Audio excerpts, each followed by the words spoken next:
We're here. We're here. We made it. And I'm sorry. I'm hijacking your show. I'm Ryan. I'm one of your co-hosts. I'm replacing our buddy Joe, who's off on a great adventure. And we've just been having a lot of fun this morning with Brunella. Sorry. Anyways, go to it, Annette. Um, you have the intro to say. You are the host, not me. I, I'm a hijacker. we're a team. We're a team. But hello, everybody. I'm Annette Winberger, and alongside me is Ryan Hunt. And this is the Veteran Lifestyle Magazine podcast, where we share real stories from the military community and beyond. From mental health to transition, we bring you conversations that empower, connect, and remind you that your story matters. I need some mental health right now. Yes. But hello, everybody. Thank you, Brunella, for being here. Oh, thank you so much for having me, Annette, and nice to meet you, Ryan. Very nice to meet you. I feel like we just met. Me too. I know. Let's bring your bio up. The shortened version that I had to condense this because she does such amazing work, and in order to put it on the screen, we had to shorten it. But later on, when you watch this replay or you go and listen to it, you're going to hear the rest of her amazing story. So she is a ghostwriter, editor, and award-winning author, founder of the Military Editor Agency. Brunella specializes in ghostwriting and editing military-related manuscripts. She's worked with top agencies like WME and HarperCollins, helping clients become best-selling award-winning authors. With 2 master's degrees and a certificate in editing from the University of Chicago, Brunella brings expert precision and a passion for polished storytelling. She's a proud military spouse, lives in Florida with her husband, 2 kids, and 3 dogs. So thank you. Welcome again, Brunella. Oh, thank you so much for having me. Well, looking at that bio, I was thinking about the 2 dogs. Or, I'm sorry, 3 kids. I'm messing this up. It's 5 kids total, dogs. don't worry. Yeah. That's actually 5 children. It so is. You have 5 Absolutely. children right now. And where in Florida are you? We live in Melbourne, which is on the East Coast. It's close to Patrick Space Force Base. Okay. And how do I'm in Chicago right now. So, and I have been to your neck of the woods, so I know it's nice, but I'm going to ask a simple question. How do you like Florida?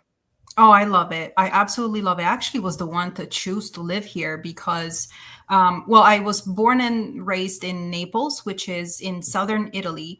Okay. So, I was used to the sun and the sea and the warm weather. And until I decided to marry into the military to my then Air Force active duty husband. We traveled the world as the military allows you to do. And we, however, ended up only in the north of the world. So we were stationed in England, in Holland, and then the very first military base we were stationed at in the US ended up being Minot, North Dakota.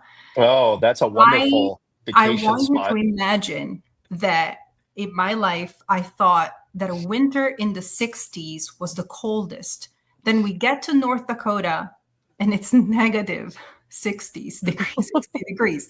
So you can imagine the cultural shock that came with that. But we spent 5 years there and we made the most of it. Matter of fact, it's a beautiful state and it just stays with you because it really pushes you to be resilient and enjoy what it is around you. And that's something that most people take for granted. So to conclude the story, I told my husband, listen, I'm going to follow you everywhere the military sends us, as long as when you finally retire, I get to pick where we live. Hi, Florida. Nice. Well, you chose correctly on that thank one compared to where you were before.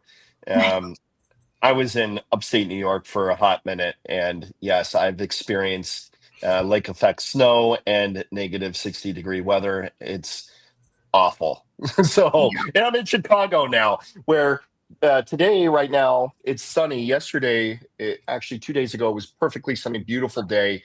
And then right just like that, there was a thunderstorm and it was awful. And then it went from 84 degrees to like, it felt like 40 degrees in a matter of seconds. So, you know, I get it. Been there. it's all about location, location, location. Yeah. Minus the alligators and the sharks, you're in a pretty good spot. Yeah, right. If you don't consider the hurricanes, yes, absolutely. But you make And the hurricanes. Yeah, you make the best of it. There was just and that's interesting you bring that up. It seems that there was just a hurricane that went right through your area within was that the last year or 2 years? Yeah, Or am I exactly. off on this? No, you're correct. Yes, we were very fortunate. Minor damage, but I know many people who were not close friends. And what I love to see, though, is how communities come together and help one another. So that's always very beautiful to witness. Awesome. But Annette, I'm hogging your guest. This is why you don't have a hijacker like Ryan. Come I on. know. I was like, I'll just sit here and talk to Brunella all day long. I know. I wanted to interrupt and say she's my friend. No, she's my friend now. We're friends. I do want to go back really quick. I appreciate what you said about Minot, because my last assignment before I retired, I actually retired from there, was Fort Polk, Louisiana. And nobody wants to go to Fort Polk. In fact, it was every time we had the list, that was my very last selection. It was like, I do not want to go there. I do not want to go. When I found out we were going, I cried. I cried for 2 days. I was like, why? Let me tell you, that place, God just knew that was the place I needed to retire from, because the community there was like no other. Those people helped me raise my kids for the last year of my daughter's high school. They were there when I needed a parent to chaperone, when I couldn't be there because of work, or when both of us were at work. It was just, that community was just great and what I needed. So it's just so funny what happens in your career. The place that you want to despise, that you want to hate, that you don't want to be at, ends up being the place that you needed to be at. And so I will always go back to that story, because I did not want to go. I did not. I completely understand what you're talking about. Imagine that we were still, I actually was still pretty new to military life and what it meant. So when we were stationed in Holland at the time, and my husband comes to me and says, hey, I've been proposed something to do with the base and everything. And they said that if I actually am able to fulfill the requirement that they gave me, they're going to send us wherever we want. So I want you to think of all the places that you would love to go to and put them down on this list. We have 8 options. So, oh my goodness, really? Like, this is great. So what I did was I wanted to go and live in the States. I wanted to come and live here. So what I did was, okay, where is similar weather to Naples? And I thought, of course, Florida.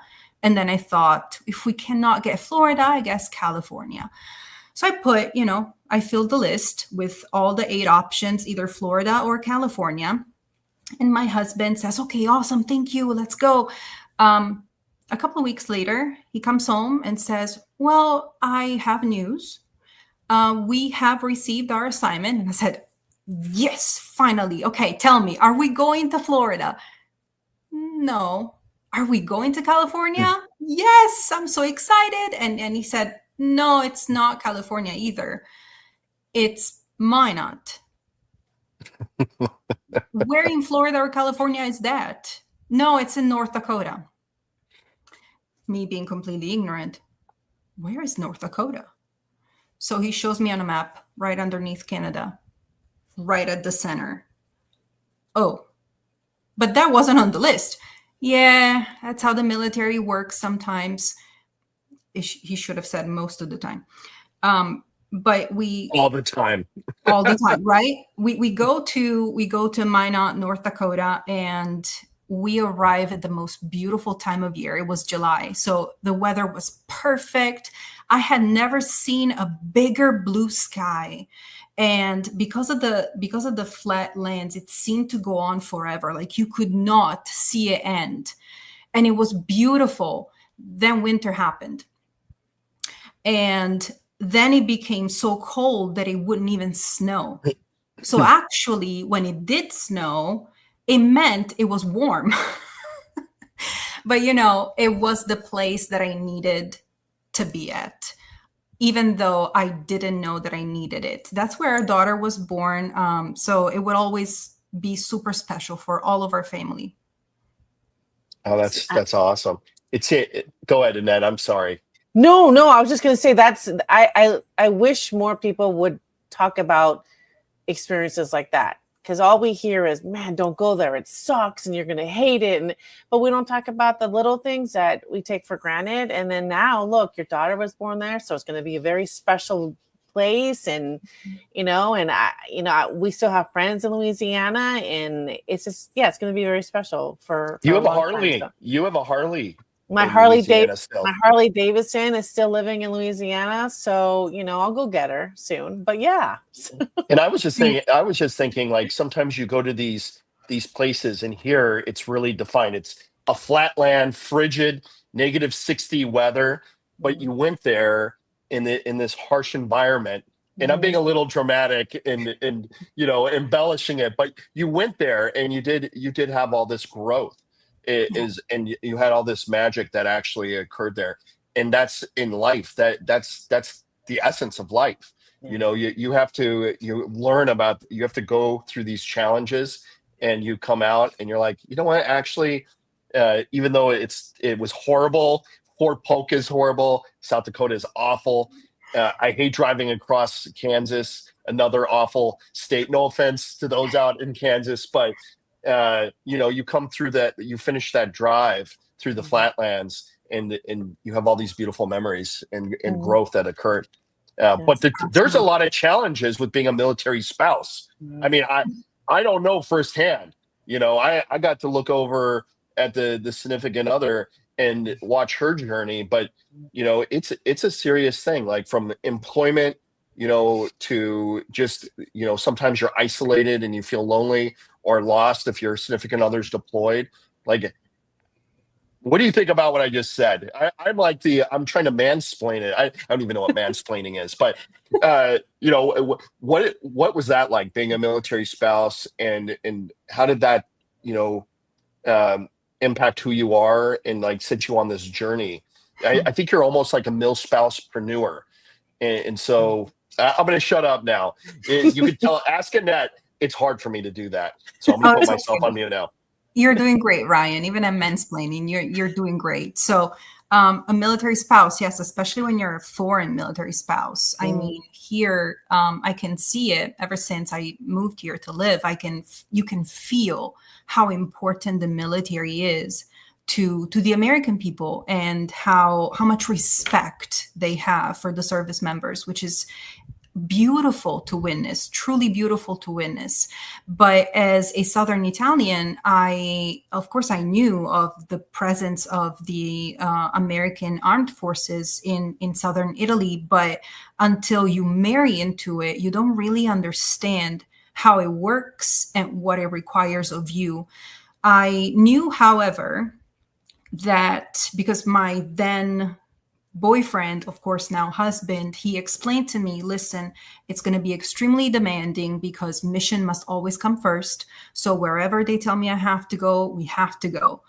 And I thought, okay, wait a second. So they could send us anywhere, but I have my own goals that I want to achieve. I want to make sure I achieve them before we get married, and therefore before I'm sent away, along with you wherever they say that they need you. And we have been dating for about a year. And when he proposed, of course I said yes, but I said, you have to wait. You have to wait until I'm done with my collegiate career. I had yet to graduate with my BA. I was very close to graduating with my bachelor's degree. But I had plans. I wanted to take one master's degree in American history at Leiden University, which just so happens to be in Holland as well, where we actually then went, they sent us over there some years later. And I said, can you wait until I'm done with university. And then we're going to get married because I feel like I'm going to have the weapons, enough weapons, to be able to find a job while we move across the world. And he waited. So 1 bachelor's degree, 1 master's degree, which after 6 months at the university actually turned into 2 because my professor of American literature said, listen, you're here anyway, listening into the classes, even though they're not part of your master's degree in American history. Why don't you take another master's degree in American literature? And I said, okay, sure. Once I'm done with my first, I'll think about it. And she said, no, here, actually, you can take both at the same time. And I told her what every sane person would. And I said, oh, absolutely not. There's no way I can take 2 master's degrees at the same time. But she believed so much in me that I could do it that I actually, took a step back and thought, maybe I can. And I did. So I took 2 master's degrees at the same time. And once I graduated with both, I moved to England, where my then fiance had been stationed in the meantime. He had finished his tour in Naples, where he was there on a special duty assignment. Air Force doesn't usually get stationed in Naples. And he wanted to be as geographically close to me as possible. So he requested another special duty assignment to England, which he received. And I moved to England to be with him. We got married at the same time that we were preparing the wedding. I also earned a certificate in English language teaching to adults from Cambridge University. And I started teaching English as a second language. I got a job right away. And I was so excited because I thought, I don't know what I was worried about. The military life is great. Here I am living, close to Cambridge. Who gets to do that? I got my degrees. I have an amazing job that I love. And one day, the director of the school actually offers me this incredible contract. I mean, the benefits were just unbelievable. And I had just started working there, but she said that everybody, both staff and students, had been speaking so highly of me that they just wanted to invest in me to become better at what I did. And therefore, she offered me this contract. I was floating outside of that school. I called my husband and I said, oh my gosh, I have the best news in the world. You're never going to believe what happened. Oh, I know what happened. Yeah. I'm sorry, go ahead. Yeah. He said, oh, I have news too. Hmm. So I said, okay, well, you go first, because I was so excited. We got orders to Amsterdam, the Netherlands, Holland. And I said, no, we can't move now. I just got my contract. We started talking and I said, call the military and explain that your wife just got this huge promotion. We can't move now. And he said, well, it doesn't work like that. So here I have all of these pieces of paper that I had decorated my walls with. And I had to decline the huge job offer that for, as my very first job, to me, it was absolutely everything. Pack and move with our then 9-month-old son and our little Maltese dog. And we moved from England, went back to the Netherlands, and I went back kicking and screaming because I said, I just moved out of here. I did everything that I was supposed to do in this country. Why am I back? Like it doesn't have any growth for me, because also I had applied to all of the language schools in the area that had openings. And unfortunately, even though I was qualified, but they needed me, of course, to speak Dutch fluently, which I did not. I had learned enough Dutch. So hard language. It is, but it's a beautiful language too, actually quite similar to English. But I had learned enough Dutch to be able to, say, go grocery shopping, but definitely not at a level where I could explain a grammar rule or something else to students. So I found myself, as I said, with all of these papers to decorate my walls with. but unemployed. And I became what I now know. Looking back, I can say that I was depressed. I was a stay-at-home mom, which I never wanted to be, not because, of course, I don't love my children, but because I had goals, I had aspirations that as a woman, I wanted to achieve. As a professional, I wanted to achieve. So it all changed, however, when one day my husband said, you know what? When our son sleeps in the afternoon, why don't you take that time, which I actually used to cry about the situation I was in. Why don't you just write about something that interests you? And that something clicked in my head. And from that moment on, that's what I did. Soon after, I started publishing these articles that I was writing online, creating some sort of online portfolio.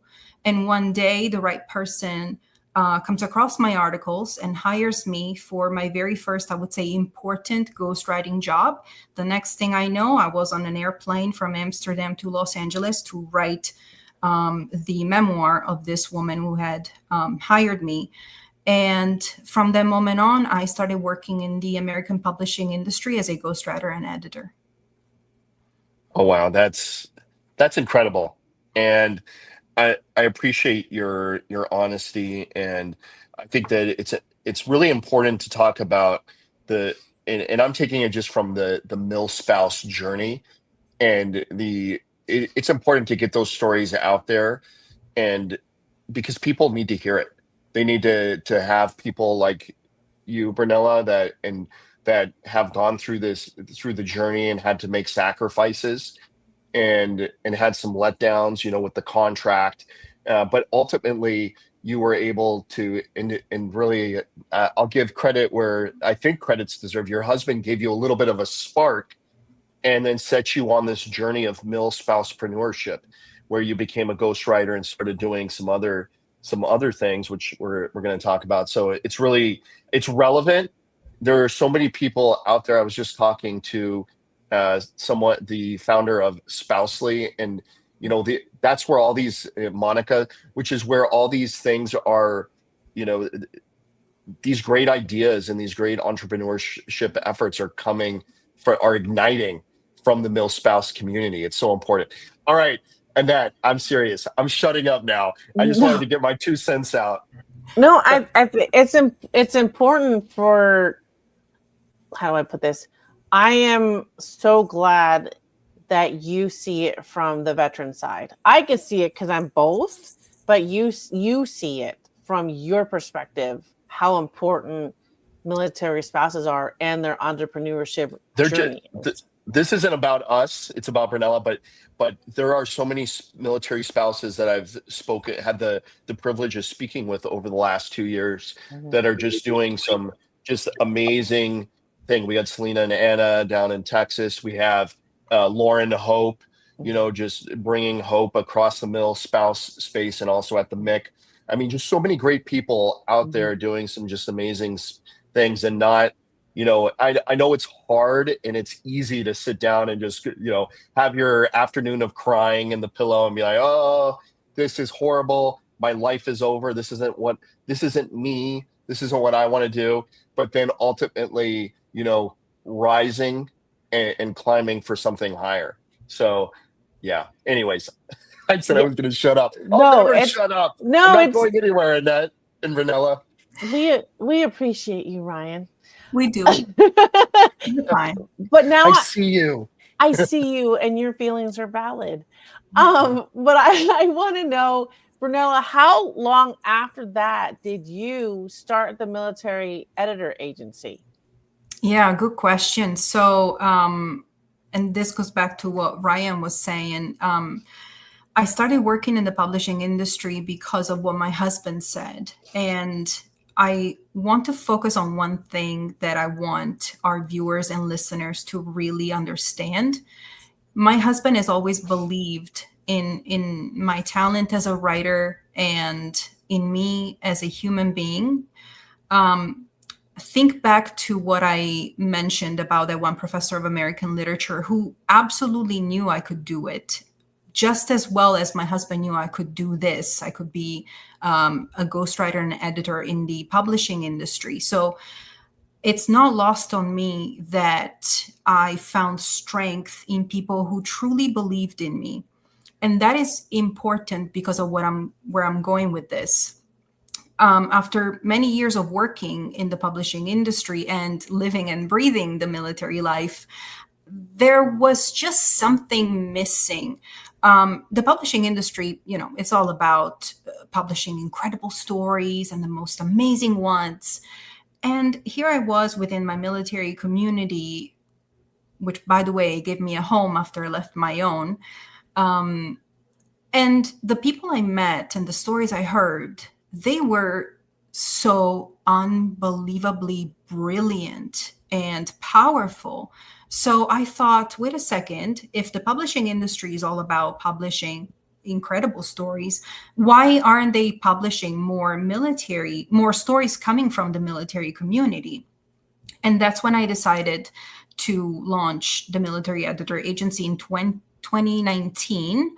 While I was still in North Dakota at that point. Yeah, still there. So that's another wonderful thing that happened while stationed in Minot.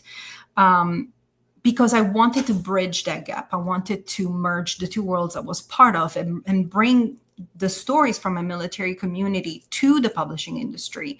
And when I did, my company just skyrocketed. And I thought, oh my goodness, all these authors, I'm going to be knocking down doors. And I'm going to make sure that every publisher knows about the importance of military stories. Because up until that point, let's be honest, most military stories that we could find in bookstores were, written by generals, or they were just all about boots on the ground stories, which, don't get me wrong, they're extremely important. But I could not really find stories from military spouses or military children or children's books that had to deal with the military life. So I thought, well, there's something missing here. And after launching my company and having all these authors on my side, I started knocking on doors, which I thought they were going to just fly open. Instead, they opened and they were shut back right in my face. And I couldn't understand why. Then I started speaking to publishers. And that's when I understood what the biggest misconception was. So most publishers believed that because the military is the 1% of the population, stories coming from the 1% were only going to appeal to the 1%. And let's be honest, even though the publishing industry is all about publishing words, they're all about numbers. And if a book if they think a book is not going to sell, they're not going to invest in it. And that's when I realized, oh my goodness, they're focused on the wrong thing, because they think that the stories that my military community has, they're only going to be relatable to other people within the military, but that is so not true. We're not in the business of selling stories. We are in the business of selling emotions, and emotions don't have borders. Emotions don't have language. A smile is a smile regardless of where you are in the world. So once I started speaking with publishers and telling them, look, this is not just a story about a military spouse. There is adventure, there is resilience, there is strength, there's grief. These emotions are going to be relatable to the civilian population. Finally, doors started opening, and that's when I could really champion the voices of my military authors. Wow. Emotions don't have borders, Annette. I told you. Next time you can put that zinger out at me. I will. Emotions don't have borders. That's Wow. powerful statement. It is. It's very powerful, and you're right, Brunella. What you said. We see a lot, and I will caveat off what you said. There's nothing wrong with the stories that are out there now, but there was something missing. Where are the stories about the military children? Where are the stories about the spouses and not the generals? Where are those? Those were hidden. And I know with me, and I'm sure you did it with your authors, you bring out feelings from us that we didn't even know we had. Like you give us that strength to realize that we do have a story to tell. And then you help us shape that. And so I'm just like amazed at how you made this all happen. And I'm so proud of your grit and your strength and your confidence and all these things, because you didn't stop. You're like, no, this needs to happen and I'm going to make it happen. And you made it happen. And now look at you, Brunella. Thank you. Blush. We're 5.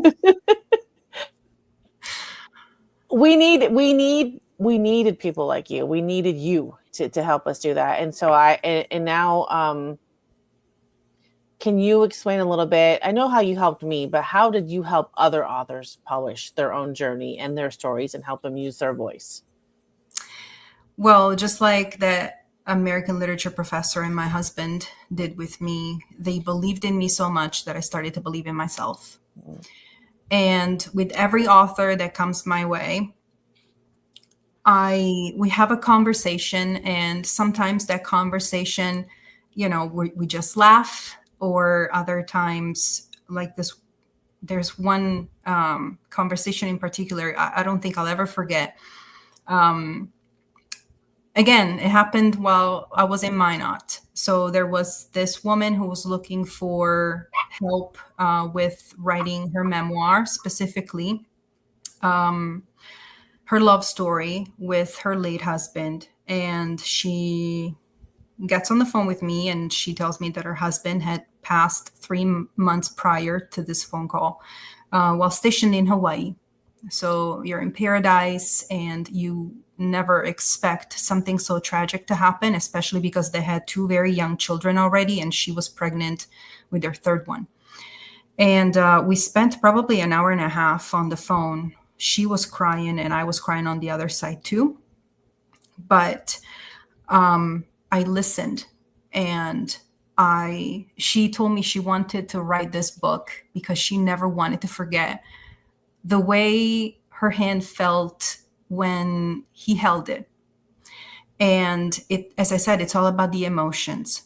So I try to make sure that my authors are taken care of by listening to them, listening to why they want to write the story, so that I can remind them when it gets hard, not if, when, because writing a book is going to become incredibly hard at some point, and you just want to take everything you've ever written, throw it out of your window, or recycle it in the bin, do whatever you want to do, as long as you don't see another single word that you wrote.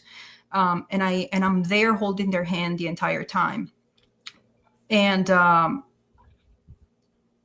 want to let every author that I work with know your story matters. I know that this is something that is so easily said, but it's so true.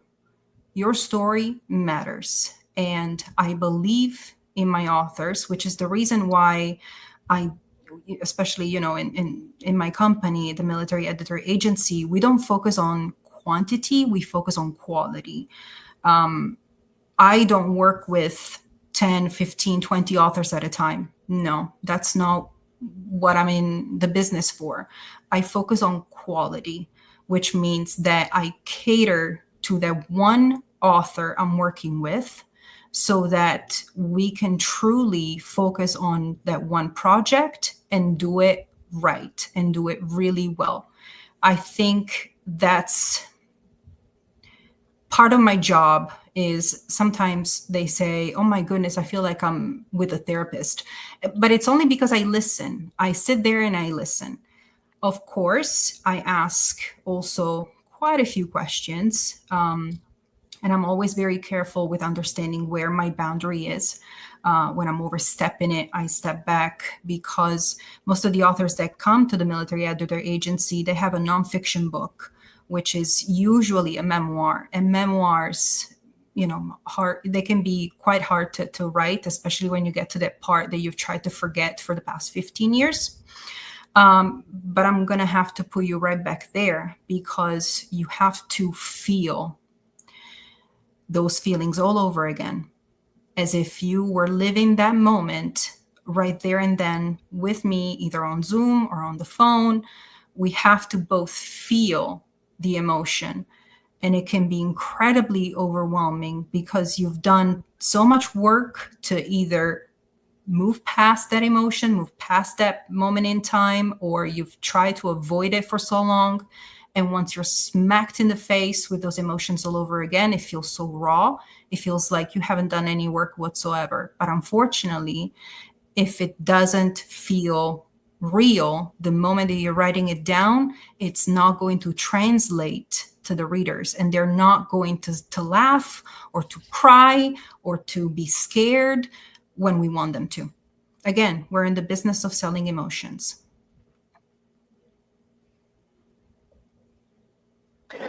Have I left you speechless? Ryan, have I left you speechless? I'm speechless. I was just thinking back, and this podcast isn't about me, but I'm just going to I just want the listeners and the viewers to know my experience with you 4 years ago now, when I took a writing class with you. It was a workshop, I believe. And you had me dig into my feelings, because I was all over the place. And you reminded me to just write. Yeah. Just write. Don't worry about the period or to go back if this word doesn't make sense. You said just write. And I have taken that with me until present day. I have a rolling document, because you and I have already discussed book 2. I have a rolling Word document on here, and I will just write. I won't worry about what makes sense or what doesn't, because I will be here. It will take me forever if I get focused on that. You had me focus on emotions. Yeah. Yeah. And don't get me wrong, as a ghostwriter, you have to be able to feel other people's emotions, which can be quite overwhelming, because, I don't know, maybe I'm writing the moment that one spouse received the phone call that her husband had passed, or I'm writing, about a moment where a woman finds out she has breast cancer, or all of these very, very big life-changing events. Mm-hmm. Unless I feel what they're feeling, I'm not going to be able to do a good job.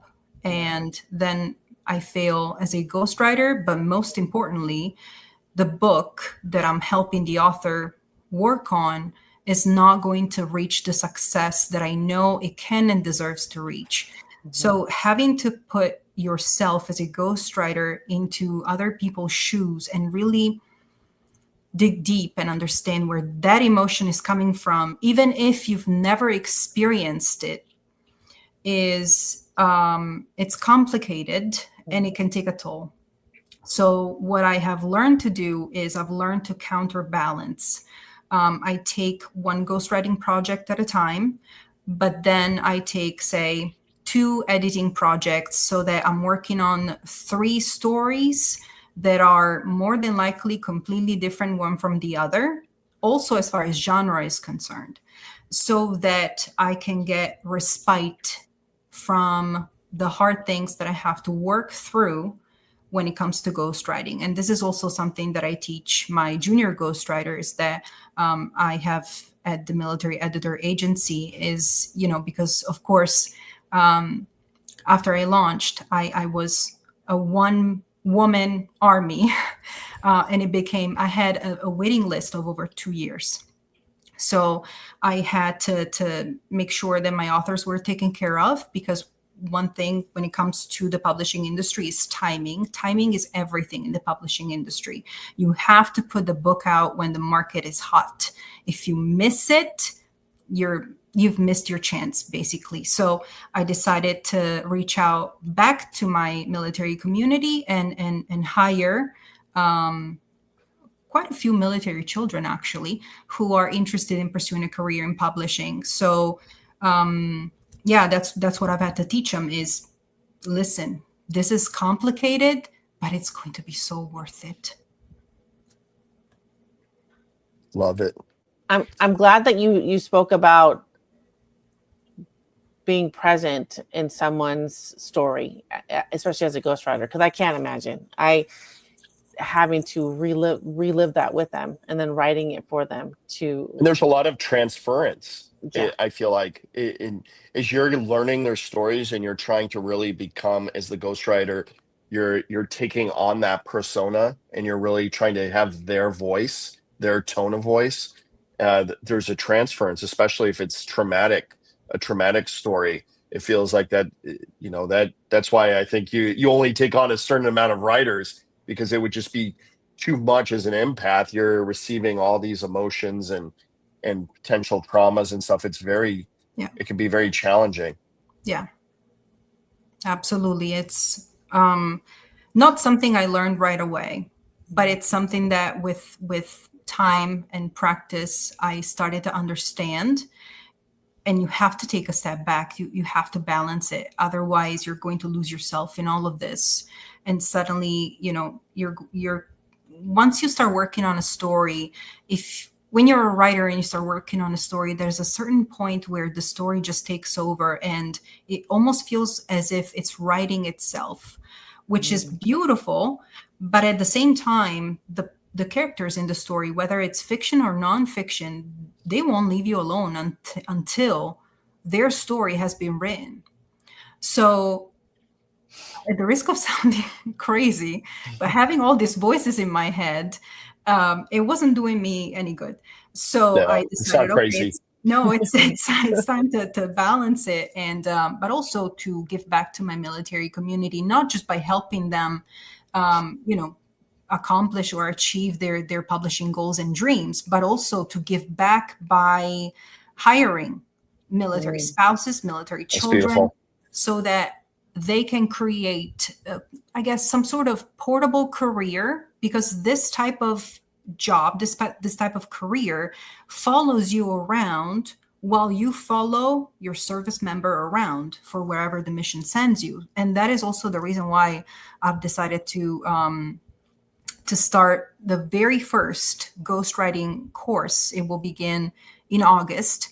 And I'm only catering to the military community. So any writer who's tuning in and listening, if you've ever wondered about a career in ghostwriting, one that you can take with you, and one that you can work, of course, remote, but also one that you can set the pace for. So if one day your kid cannot go to school because they've come down with, the millionth fever, then you stay home with the kid, take care of them, and maybe the next day, instead of working 3 hours, you can work 4. You can manage it on your own terms, which is almost unheard of when it comes to careers for military community members. And that is the reason why I'm only catering to them. Civilians have many other options, but people within the military community, we need to support one another. That's amazing. And actually, Brunella, you stole my thunder. I was going to ask you a question, but I think you can build upon it anyways, which is for the mil spouse entrepreneurs and mil spouses that are contemplating how do I start a business, or what do I do aside from what I'm doing every day? I want to do more. What piece of advice, I would ask this as of a veteran, I'd say, what piece of advice would you give for transitioning? But in this case, what piece of advice do you give to a mil spouse that's sitting at home and they're like, what am I going to do? How do I do it? What advice do you have for that community? Well, if they have a story that they really feel they want to share, then by all means start writing it. As Annette was saying, it's not about where to place the comma. This is not the job of the writer. This is the job of the editor. So after you've written your first draft, then you hire an editor and they're gonna go through all of that. Mhm. But it's not your concern. Your concern is just to get the first draft written so that you can work with either a developmental editor who's going to help you reshape it, within the narrative structure that is going to make the most sense as far as marketability and readability, or you are going to hire a line editor if the manuscript has been developed properly. If, however, you are a writer, or you've always had a passion for writing and you want to turn it into a career, then they can reach out to me. Absolutely. This is how I actually found most of the junior ghostwriters and junior editors that I have on my team now, is because they've simply sent an email asking me, hey, I've always been into this. What do you think I should do next? We got on a phone call. And the next thing I know is they've signed the third contract to work on a project with a military editor agency. So you never know where just one email can lead you to. And if they don't wish to reach out to us, I would definitely recommend becoming either reaching out to the many military magazines and newspapers that we have to report stories if they wish to become journalists instead. That is amazing. And I'm going to take it from a different perspective, and not so focused there, but generally speaking, is basically, if you want to do anything, just get doing it, and then get your editor or your coach or your advisors, which could be family potentially, and just keep on moving forward. Just move out and start writing or executing on whatever your creative passion is. So I'm going to segue this, and it's going to be a completely different direction than I think Veteran Lifestyle usually goes. And that's only because I've hijacked this podcast. We've heard, this amazing journey that you've been on. I just want to know, we've been sitting here talking. We're best friends now. We've been talking for an hour. Just tell me a little bit about Brunella day to day, not as a writer, but just as a human being. What are some of the things that you enjoy to do, with these 3 wonderful dogs, these beautiful children, and a retired husband to boot? And how has that been from going from being, in service to now being on the other side of the fence where allegedly the grass is greener? Well, the first thing I did when he retired, I hired him. And he's my Oh, project manager because I saw for most of his military career what it is that he did and what skills he gained and what he learned. And I thought I could really use those skills. So I hired him, and he's my project manager. We're still married after 5 years of working together. Incredible. And but that's a what miracle. I know, when I'm not when I'm not trying to save the world by polishing a manuscript, you can find me in the kitchen. I love to cook. I'm a Southern Italian girl, and I love to cook. It is where also I express my creativity. I'm a very creative person, and I need to find multiple outlets. I also love to take photos. I love to travel. So anything that allows me to be creative and explore and push boundaries, you find me there. I love it. I know carbonara is one of my favorite pastas. I know that's not from southern Italy. Yeah, I think that's more of a Roman or a Rome thing. Um, and I recently found out, and I don't know if it's true or not, but that carbonara was actually, I'm tying this into the military, was actually originally made during or after World War II, because soldiers wanted to have bacon and eggs. And of course they're in Italy. So what do? They combine pasta with bacon and eggs, because Yeah. carbonara is essentially and I wouldn't just use regular bacon for carbonara, but Awesome. but Thank you. it just made me think of that when you were talking about cooking. And I've been spending the last 2 years trying to perfect how to make carbonara, and there's been some debacles in the kitchen for me. I'm not a professional chef, but I thought I would mention that to relate to cooking. I'm not a culinary master. but I have been trying to perfect carbonara. Out of the 20 tries, I did one that I thought was just as good as any Italian restaurant. Ooh, that's a big statement there, Ryan. It is. It is. It is. And I've never been able to do it again. So Oh. there you go. We're one and done. Well, as long as you don't add cream, then we can stay friends. Okay. No Oh, cream. No cream. No cream. There's no cream in the original recipe. No lemon juice, no cream. Yeah, that's one of the biggest I misconceptions. love lemon though, but I've never added it actually. Oh, But I good. love. Now we can stay friends. See? Okay, That's there we go. really good. Perfect. You But got me. absolutely, you're correct. Many recipes, especially when it comes to, you know, the most popular recipes, Italian meals here in the States, they have a beautiful story as their background. And again, that ties into storytelling. So as you can see, my brain naturally goes Yeah. back there. Exactly. That's perfect. Yeah. So 3 dogs. Let's talk. Like we've never done this before. Like this is revolutionary in that we're talking about pets. Okay. Let's. Who are these dogs, and what kind of dogs do you have? I have a Maltese, and her name is Yuki.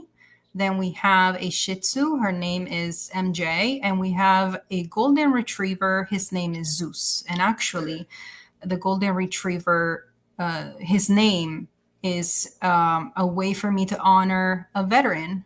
His name is Ryan. And he helped me tremendously when I lost my dog, the one that moved with us from England to Holland. When she passed, I didn't know who else to turn to. So I turned to Ryan, who's a dog trainer, but he's so much more than that. And he has a dog named Zeus. So I wanted to pay homage to all the help he provided me with, both in my grief and the transition from having, you know, such an incredible friend always by my side to suddenly not having her anymore. And that's why I named the Golden Retriever Zeus. Well, That's so beautiful. that is beautiful. There's got to be one out of those 3 dogs. And I swear this is the last dog question. Out of the 3 dogs, there must be a troublemaker of the batch. That's the gotta be. Maltese. Yeah. That's the Maltese. I have 2 dogs, and one of them, I know, and that's like, what is going on here? I have 2 dogs. One, his name's Oreo. He is not black and white. He was when he was a puppy. Now he's gray. Okay, gray and white. And this thing is this thing. I call him a thing. And then that's heard me talk to him over the phone. It's just the biggest troublemaker. He's untrainable, and I on a daily basis, we're probably going to get shut down for this comment, but I want to get rid of him. But she's like, she knows what I was going to say. But you know, he has a place he has a safe place here, somewhat safe. It's in his kennel, but but he's okay. Okay. You love more serious note. Is the project manager there watching No, you? he's not. No, Because I was gonna. You know what I was going to do? I was going to try to force him to come on camera. Like I was almost. I have my interns over here, aka my teenagers, and I would bring them on, but they're completely shy. No, he's all not. right. And that, you know, can you top that?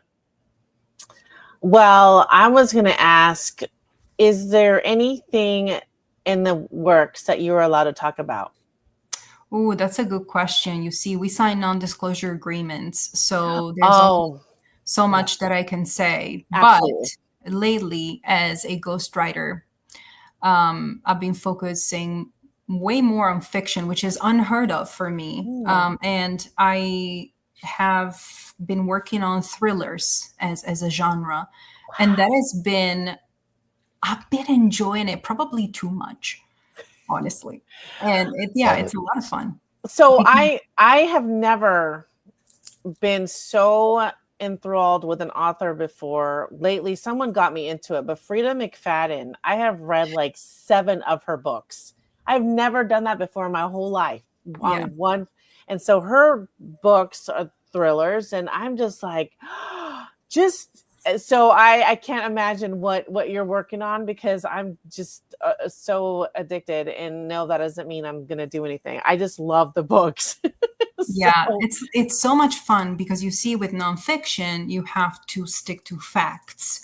yeah. But when it comes to fiction, it's all about your imagination, and it can go as far as you want, which at the beginning was very scary for me because, well, you've heard the list of all the degrees I have. It was always focus on facts. This is very matter of fact. This is what happened. Report it, cite it, quote it, source it, and all of that.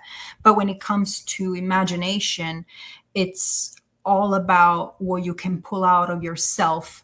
And one thing that I find very interesting is how I tend to study people and how I tend to look at their facial expressions while they're having a conversation. It's not people I know, it's just random strangers.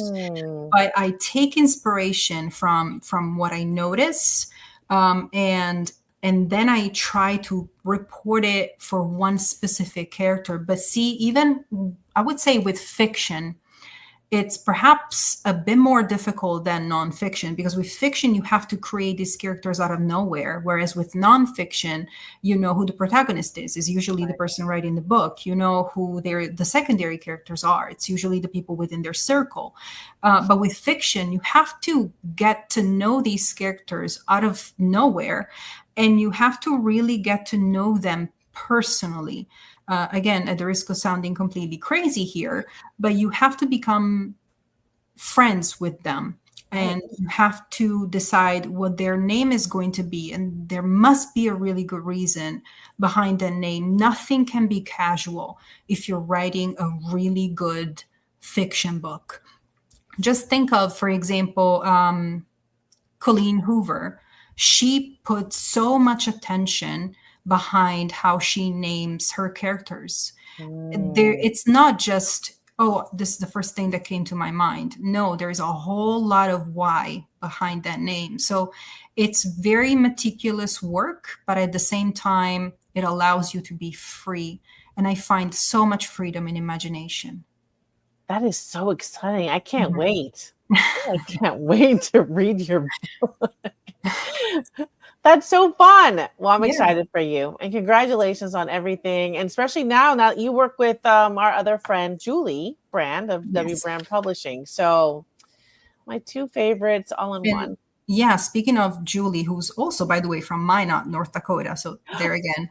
I know. Isn't it crazy? Yes. That was the first thing we talked about when I called her, the first time I ever called her many years ago. She answers the phone with, Brunella, are you calling me from a North Dakota number?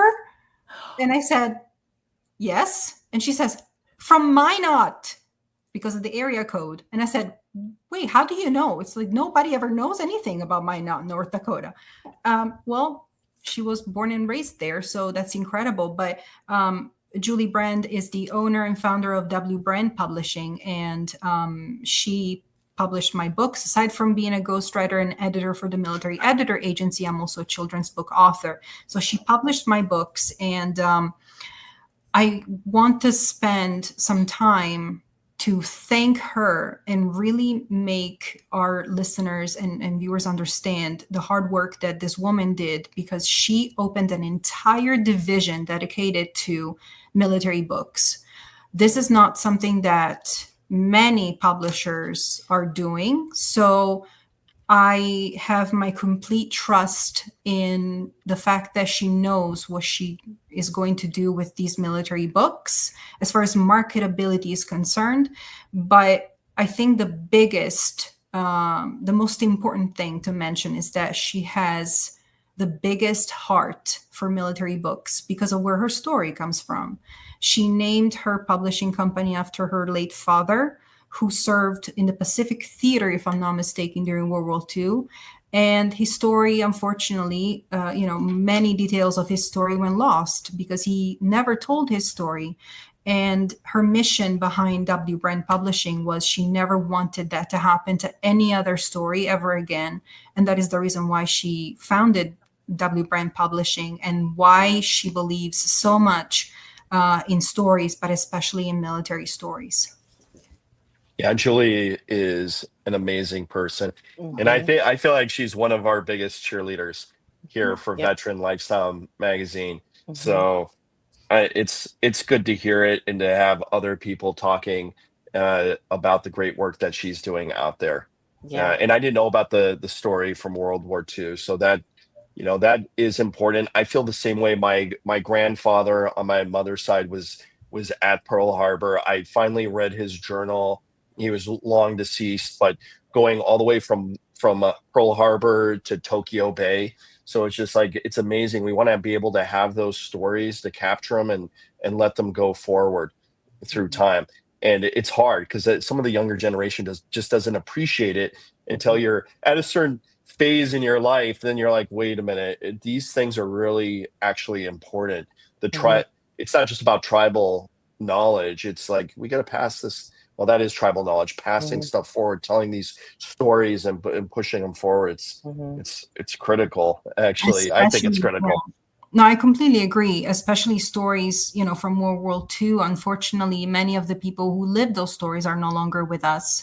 But also, lately, I've been very happy to see so many authors who served during the Vietnam War era, come to us with a story to share because, and this is, look how many years later, they finally found it within themselves to sit down and tell what they lived through, because unfortunately when they came back from the war, well, they were not received the same way as people from World War II were received. So there was this national need for people who served in Vietnam to keep their stories to themselves Mhm. and just share it with those who had lived through the same thing. Whereas now we're seeing more authors come to us with, I served during the Vietnam War, and their stories are finally being told, even though I must say, many of them I've noticed still feel somewhat scared. So what they do is, instead of writing a nonfiction, they prefer, and it's completely understandable, to blanket themselves in the comfort of fiction, and in the, they feel safer there so that they can change a few details here and there, perhaps names or specific events that they don't feel comfortable enough in sharing in a nonfiction form. But that's my message to those who have a story to share. You have a responsibility, not only to yourself, but to the nation and potentially the world, to share your story, because your story matters. It's not just about legacy. It's about allowing other people to understand what you've been through, allowing other people to understand global events, and allowing other people to learn from you, from what you've experienced. So remember that any topic that could possibly ever be addressed in book form has been done. There's no such topic that is yet to be explored in book form. But the reason why your book is special is because it has something that no other book ever written could ever possibly have, and that is you. Beautiful. Wow. Gosh, this was such a powerful episode. It was. Brunella, It, thank you so much. thank you. Thank you for having me. What a Yes, privilege. I chose the right day. My you voice is did. cracking. This I is the know. right day to be a co-host on this. And the first time in 19 months, this is the first time I've been on this podcast. And I'm Oh, like so excited. This is like very thrilling. So yeah, thank you for oh, sharing your I'm honored, story. Ryan. And now we're friends, you see? We are You're so 100%. you're so lucky, Ryan. I am lucky. I I know. really am. I feel blessed. Thank you. Yes, God works in mysterious ways. Well, we're going to have to close this out to all you listeners and viewers because we've been on for over an hour, and this is I very know. rare. But I know that there's so much to talk about. But I do appreciate you, Brunella, for sharing your incredible journey and the vital work you do to elevate military voices through storytelling. So we're absolutely honored that you have chosen our podcast to Yeah, share all this with you. We love it. And I think we would fail if we didn't mention that, there's so many of our sponsors, like Julie, for example, Yes. sponsors, advertisers, and collaborators that are out there. So we appreciate you for letting us, sit here and have these wonderful conversations with Brunella, for example, or some of the other dynamic people that we've had on. So thank you to all our collaborators, our strategic business partners. And of course, because I'm here, I have to plug, Veteran Social 25. I would be failing myself. And so if you don't know what that is, head over to veteransocialsummit.com. It's going to be just a fantastic event, Veteran Social 25 on 12 and 13 September 2025. So it's coming up. It's less than 80 days away, or 85 days away. We have over 60 speakers. I can't believe it. On 7 virtual stages. I don't know how we're going to pull this miracle off, but we're going to do it. And it's just amazing that most of those are military spouses, mil-spousepreneurs, and veteranpreneurs that have come together. They want to drop nuclear value on the veteran community, which is basically mil-spouses, veterans still serving, and proud patriots. So I'm excited, as you can tell. So definitely check it out. It's free to attend. So I'm sorry. That's the last time I'm going to hijack the show. And, there you go, Annette. Well, until then, Brunella, we will see you in just a few months. So yes, absolutely. So we can't wait. Thank you so much. Oh, yeah. Can't wait. Thank you for having me.